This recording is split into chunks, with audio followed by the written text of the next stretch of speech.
आणि पहिली बातमी पुण्यातील लोहगडावरील केतन हत्या प्रकरणातील आरोपी सिया गोयलच्या वकीलपत्रावरून गेल्या सुनावणीमध्ये गोंधळ उडाला होता त्याबाबतची। सियाचे वकील आशुतोष श्रीवास्तव की विपुल दुशिंग यावरून वाद होता। पण आता सिया गोयलचे वडील प्रवीण गोयल यांनी सियाचे वकील विपुल दुशिंग हेच असल्याचं स्पष्ट केलंय। आमचे प्रतिनिधी मंदार गोंजारी यांनी प्रवीण गोयल यांच्याशी बातचीत केली।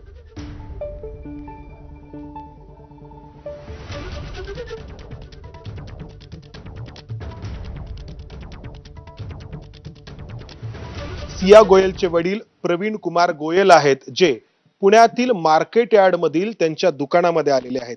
जेव्हापासून लोहगडचा प्रकार घडलाय तेव्हापासून प्रवीण कुमार गोयल यांचं मार्केट यार्ड मधील हे दुकान बंद होतं आणि ते देखील उपचारांसाठी रुग्णालयामध्ये दाखल होते।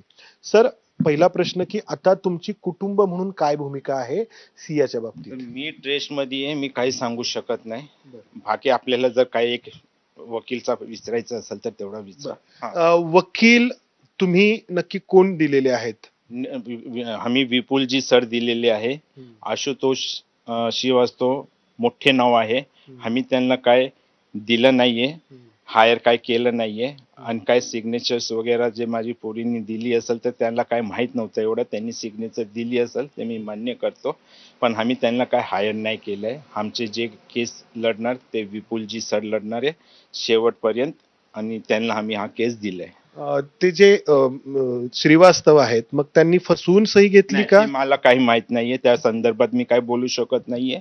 तसं काहीच नाहीये, ते मुलाला माहिती आहे आणि मी जास्त स्ट्रेस मध्ये आहे। मी माझं बीपी म्हणजे वाढते कमी होते तर मी बोलायचं ह्याच्यात नाहीये आणि हा जोडून रिक्वेस्ट आहे। मी आता अजून काय नाही बोलत सर, फक्त एवढंच की तुमची कुटुंब म्हणून काय भूमिका आहे? काय नाही, मी बोलू शकत नाही सर, प्लीज रिक्वेस्ट मी न्यायालय बरोबर कानून बरोबर आहे। जे पूर्ण विश्वास आहे, जो पण दोषी सापडेल त्याला सक्त सजा व्हायला पाहिजे। सियाच्या बाबतीत काय वाटतं? ती दोषी जर ती पण दोषी असल दोषी तर त्याला पण ती सजा द्यायला पाहिजे। तुम्हाला माहित होतं की मी नाहीये जास्त ट्रेस्ट मध्ये, तुम्ही नका। ठीक आहे, ओके, ठीक आहे। तर प्रवीण कुमार गोयल ज्यांची जी तब्येत आहे ती गेले काही दिवस खराब आहे आणि त्यांचं म्हणणं आहे की सिया जर दोषी असेल तर तिच्यावरती कारवाई व्हावी, मात्र दोषी आहे का याबद्दल ते बोलत नाहीयेत। कॅमेरामन अमोल गवळेसह मंदार गोंजारी, एबीपी माझा, पुणे।